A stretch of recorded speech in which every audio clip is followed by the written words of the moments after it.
The currency of choice, how financial independence transforms Black women's lives. I recently had the privilege of interviewing Hephzibah Beulah, a revolutionary force in the financial empowerment landscape for Black women. To call her merely a financial advisor would be like calling Beyonce just a singer.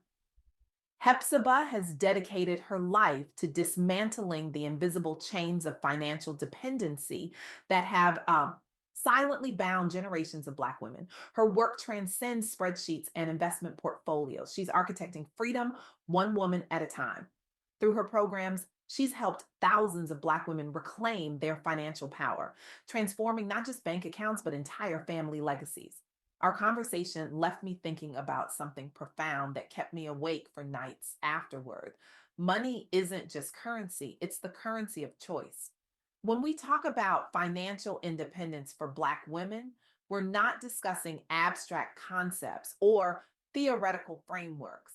We're talking about the raw transformative power to say no to situations that diminish us, the ability to walk away from tables where we're undervalued, the freedom to build lives aligned with our deepest values rather than our most immediate needs. This is an abstract theory. This is about real women making real decisions every single day that shape not just their lives, but the lives of generations to come. Think about it for a moment. How many of us have stayed in jobs where we were undervalued, overlooked, or outright disrespected because we couldn't afford to leave? How many have remained in relationships that no longer served our highest good because financial entanglement made separation seem impossible? How many dreams have we deferred? Businesses unlaunched, degrees unpursued, moves unmade, because financial insecurity clipped our wings before we could even spread them. Too many, far, far too many. As Hephzibah emphasized during our conversation, financial independence fundamentally changes what Black women are willing to accept in both personal and professional relationships. It transforms the calculation from what must I tolerate to what do I choose? That shift from necessity to choice isn't just significant, it's revolutionary. But here's the uncomfortable truth: financial independence doesn't just happen, it's not bestowed upon us, it's not inherited for most of us. It's built deliberately and consistently through knowledge and action, through commitment and community. During our interview, Hephzibah identified three critical pillars for Black women seeking financial independence. First, understanding that financial independence creates freedom of choice. Second, recognizing that financial literacy forms the essential foundation. And third, acknowledging that community support and education serve as powerful catalysts. Let me share with you what these principles look like in practice, not in theory, but in the real world where real change happens. Consider Angel Reese, WNBA player for the Chicago Sky. Many know her for her athletic prowess, but her impact extends far beyond the basketball court. Partnering with Magic Johnson, yes, that Magic Johnson, she launched the Wealth Playbook program for high school seniors in Baltimore with a special focus on empowering young women. Why? Because Reese recognized a critical gap. Many teenagers, particularly young Black women, enter adulthood without understanding how to manage money effectively. This creates cycles of debt and dependency that can take years, sometimes generations, to overcome. The program brings professional financial expertise directly to students through a partnership with Merrill Lynch. It offers a 4 session curriculum covering fundamentals like budgeting, understanding credit, investment strategies, and long term wealth building.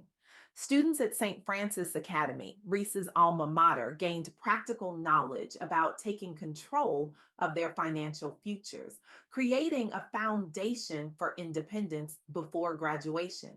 The initiative's first session was described as filled with energy, knowledge, and purpose, where students learned essential financial skills in an engaging environment. This isn't just a program, it's the start of a movement addressing the alarming low rates of financial literacy among teenagers, particularly in underserved communities. What's powerful about this example is how it demonstrates the importance of starting early. Financial independence isn't achieved overnight. It's cultivated through consistent education and practice, ideally beginning before the patterns of financial dependency have a chance to take root. But what about those of us who are already established in our careers? How do we build financial independence when we're juggling professional demands, family responsibilities, and community commitments? This brings me to another powerful example Hephzibah shared during our conversation. Shahara L. Wooten led an interactive workshop specifically designed for Black women in data science to help them align their values with financial goals and transform their money mindset. This addresses a surprising but common challenge. Many professional Black women, even those in well paying technical fields, struggle with connecting their career success to long term financial independence and wealth building.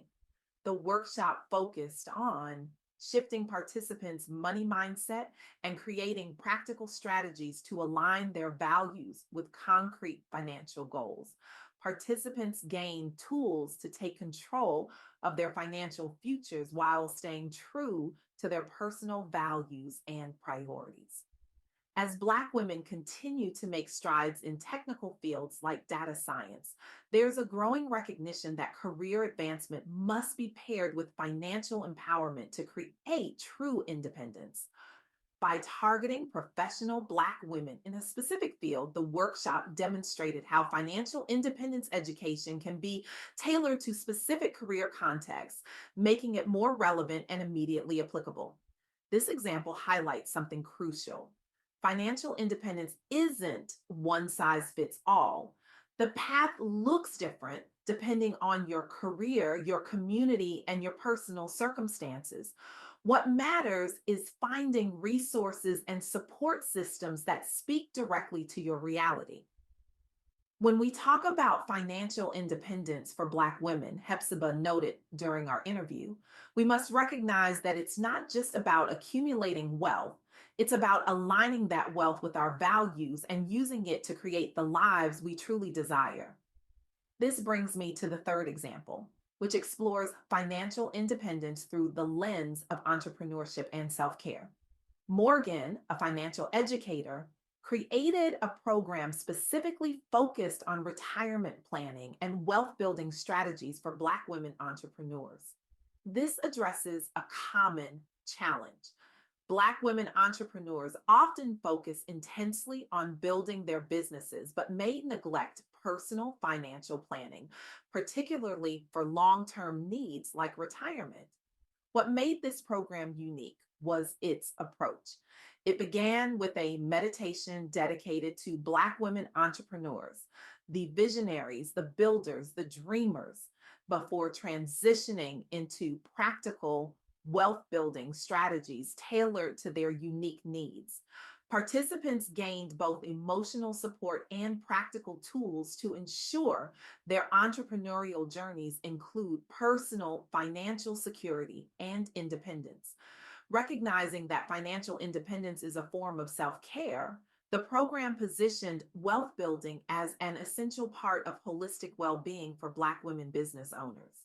By framing financial independence as self care, the program helped shift participants' perspective on wealth building from an optional business activity to an essential personal practice.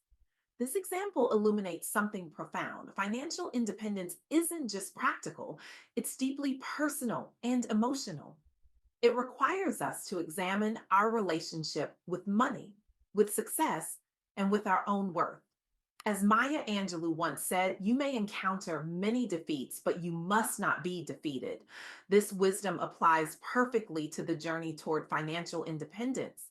There will be setbacks, there will be mistakes, there will be moments when the goal seems impossibly distant. But persistence, consistent, determined action ultimately creates transformation. During our conversation, Hephzibah emphasized that knowledge without action creates little change.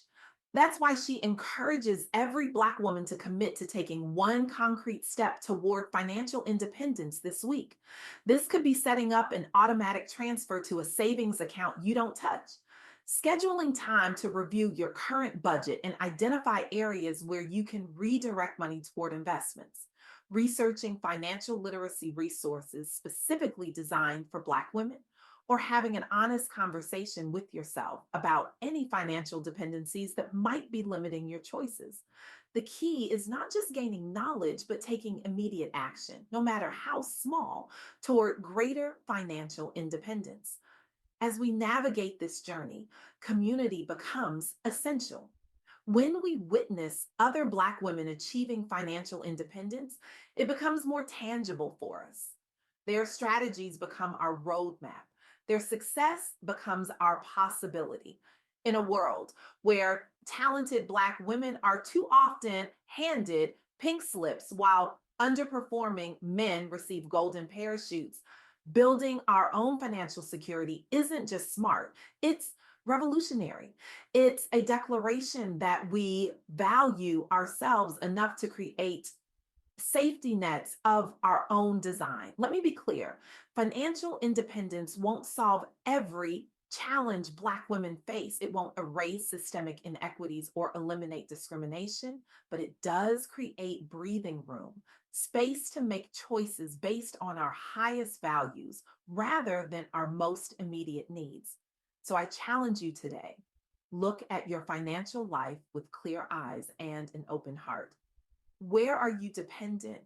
Where are you free? What one step can you take right now, not tomorrow, not next week, but today toward greater financial independence? Because this journey isn't just about money, it's about dignity, it's about choice, it's about creating the conditions for a life lived on your own terms. The path to financial independence may not be easy, but as we've learned from Hephzibah Beulah's powerful insights, it is absolutely possible. And more than that, it's necessary. For when Black women achieve financial independence, we don't just change our own circumstances, we change the expectations for generations to come. We create new possibilities, we establish new norms. And in doing so, we don't just build wealth, we build legacy. We don't just secure our own futures, we transform what's possible for every Black woman who comes after us. The question isn't whether you can afford to pursue financial independence. The question is, can you afford not to?